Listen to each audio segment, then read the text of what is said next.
আমি ইতিমধ্যে প্ৰকাশ কৰা হৈছে ৰাতি আকৌ বিচনাত পৰো তাৰ মাজৰ সময়খিনি বিছানি পৰো কি সুখ আৰু সুখৰ তত্ত্বটো হ'ল আত্যান্তিক সুখ আমি যে সন্তান এটি জন্ম দিওঁ বিয়া বাৰু কৰো তাৰ মূল উদ্দেশ্য কি 84খন নৰকৰ ভিতৰত পূৰ্ণাম নৰকৰ পৰা আমি পিতৃ মাতৃৰ সহিতে উপৰি পুৰুষসকল উদ্ধাৰ পাবৰ বাবে আমি গৃহস্থী ধৰ্ম পালন কৰাৰ ক্ষেত্ৰত বিয়া বাৰু পাতি সেই নিয়মেৰে আমি সন্তান জন্ম দিবলৈ বিচাৰো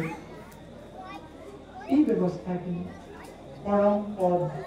আৰু সেই সন্তানটোক ডাঙৰ দীঘল কৰো বিদ্যালয়ত নাম লগাই শিক্ষাগত অৰ্হতাৰ জৰিয়তে এতিয়া প্ৰত্যেকজন বাপায়ে আমাৰ সন্তানটোক ডাঙৰ হৈ পকা মিস্ত্ৰী কাঠ মিস্ত্ৰী হাজিৰা কৰা এজন মজদুৰ হিচাপে গঢ়ি তুলিব বিচাৰো নে ডাক্তৰ ইঞ্জিনিয়াৰ কৰি তুলিব বিচাৰো কোনটো বাৰু আমাৰ সন্তানবিলাক ডাঙৰ হৈ কি হোৱাটো বিচাৰো প্ৰত্যেকে ডাক্তৰ ইঞ্জিনিয়াৰ এনেধৰণে একোটা ভাল চাকৰি কৰি নিজৰ ভৰিত নিজে থিয় দি ক্ষতি খাব পৰাকৈ আমি বিদ্যালয় পাঠ্যপুথিৰ জ্ঞানৰ মাধ্যমেৰে ডাঙৰ কৰিব বিচাৰো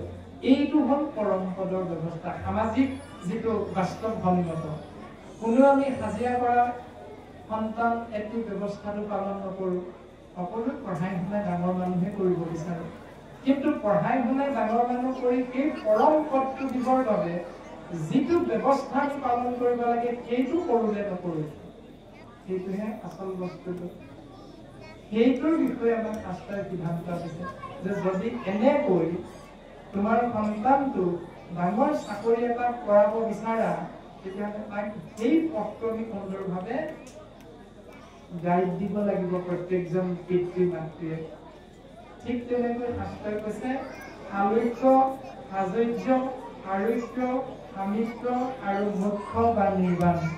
এই 5 প্ৰকাৰ মুকতি পৰম পদ হিচাপে সিদ্ধান্ত দিয়ে এই পৰম পদ কেইটা যদি তোমালোকক লাগে এই জীৱ আত্মা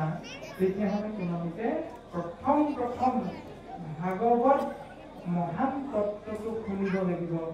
কেনেকৈ উত্তৰটো হ'ল এক অৰণ্য হয় এক দেৱ এক হেও একত দিনে যি হবি আৰু পঢ়িবলৈ নামটো লগাই দিলো বিদ্যালয়ত কি পঢ়ি থাক মোৰ চাবলৈ সময় নাই এইবুলি মাক দেউতাকে এৰি দিলে সন্তানটোৰ অৱস্থা কি হ'ব কলৈ যাওঁ গৈ থাক তেতিয়া আপোনাৰ মোৰ সন্তান কেতিয়াও পঢ়িব বিচৰা ধৰণে নহ'ব গতিকে সন্তানটোৱে বিদ্যালয়ত কি পঢ়িলে শিক্ষকে কি শিকালে প্ৰত্যেকটো কথাৰ ৰাতি আমি পঢ়াৰ টেবুলত পিতৃ মাতৃয়ে পঢ়িব লাগিব তেতিয়াহে উত্তৰটো লাভ কৰি ডাঙৰ হ'লে কেনেকুৱা হ'ব পাৰিব ঠিক তেনেকে ভাগৱতে কৈছে কৃষ্ণ কথা শুনা কিন্তু শুনিবলৈ যাওঁতে তুমি কেনেকৈ যাবা উত্তৰটো হ'ল এক শৰণীয়া যদি আমি কেনেবাকৈ দ্বিহৰণীয়া হৈছো ত্ৰিহৰণীয়া হৈছো বহুহৰণীয়া হৈ কৃষ্ণ কথা শুনিবলৈ আহিছো তেতিয়াহ'লে পৰীক্ষাত পাছ কৰিব পাৰিবা মেট্ৰিকৰ দেৱালখন পাৰ হ'ব পাৰিবা কিন্তু তুমি যে ডাক্তৰ হ'ব পাৰিবা এইটো কিন্তু গেৰাণ্টি নাই দিয়া পঢ়িলে যে তুমি ডাক্তৰ হ'বা এইটো নহয় ঠিক তেনেকৈ তুমি শুনিলে যে পৰম পদ পাবা এইটো নহয় শুনাৰ এটা ব্যৱস্থা আছে সেইটো হ'ল এক হৰণ এতিয়া আমি যদি দ্বিহৰণীয়া হওঁ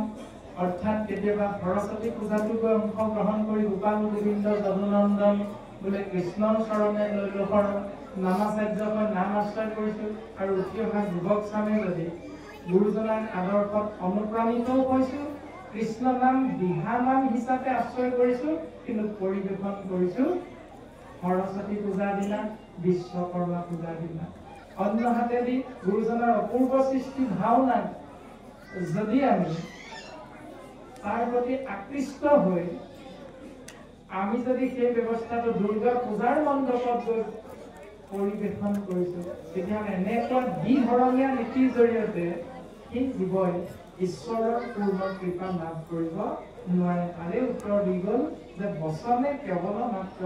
শৰণ লয় চিত্তে আন দেৱকৰ ভজয় ভাগৱতে এই তত্ত্বটো আমাক দিলে 2 নম্বৰতে ক'লে আত্যান্তিক সুখ 3 নম্বৰতে ক'লে নিষ্ঠলৈ মায়া এটা মায়াক নিষ্ঠাৰ কৰাৰ মায়া বিষয় বস্তুটো আমাক গুৰুজন বস্তুৱে সিদ্ধান্ত দিছে এই কথাটো দ্বিতীয় স্কন্ধত প্ৰকাশ কৰিছিল যে বৈকুণ্ঠাধিপতি সৃষ্টি স্থিতি প্ৰলয়ৰ গৰাকী ইক্ষতত্বৰ চৰণ কমলত প্ৰজাপতি ব্ৰহ্মাদেৱে সেৱা নিবেদন কৰিছিল। হে প্ৰভু, তোমাৰ সৃষ্টিৰাজিৰ ভিতৰত, তোমাৰ লীলাৰ ভিতৰত মোৰ জানিবৰ ইচ্ছা হৈছে যে মায়াৰ বিষয়ে, তুমি মোক মায়াৰ বিষয়ে জ্ঞান দিয়া কৰো। তেতিয়া ভগৱন্ত পুৰুষে প্ৰজাপতি ব্ৰহ্মাদেৱৰ আগত মায়াৰ বিষয়ে প্ৰকাশ কৰিছে।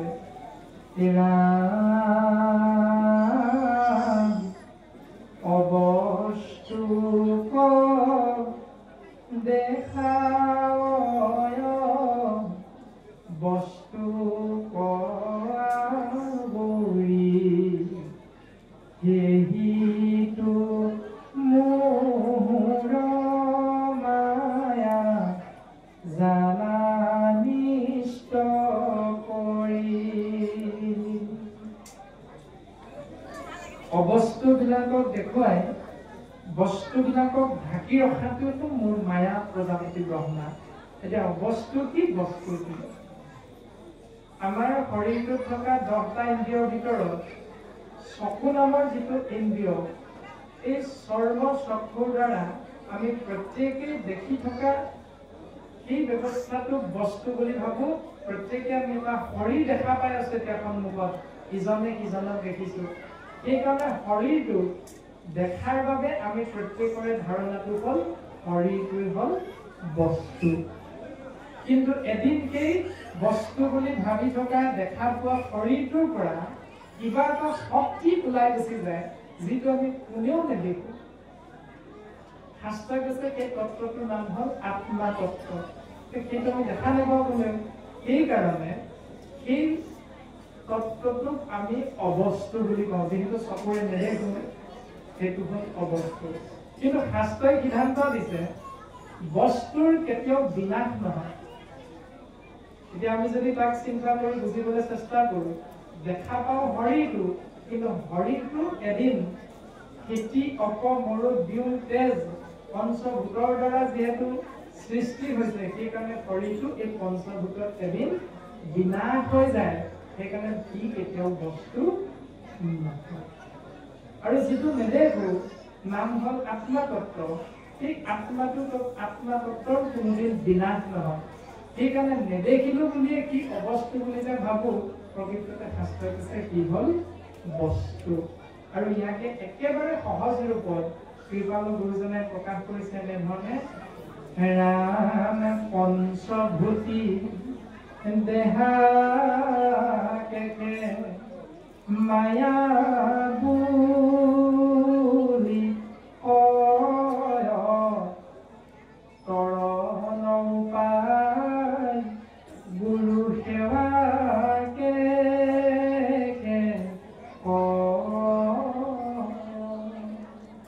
এই পঞ্চভূতিৰ শৰীৰটোৱে হ'ল মায়া। আৰু এই মায়াৰ পৰা পৰিত্ৰাণ পোৱাৰ একমাত্ৰ উপায়টো হ'ল গুৰু সেৱা। এতিয়া আমি যে ৰাতিপুৱা ইফালৰ পৰা সিফালে ঢাপলি মেলো, ঘূৰি আহি যে কওঁ হেৰা মোৰ আজিৰ দিনটো বৰ দুখেৰে গ'ল, কিন্তু ওলাই যাওঁতে সুখ বিচাৰি গৈছিল। ঘূৰি আহি ক'লো সি দিনৰ দিনটো কৰ্ম কৰিলো,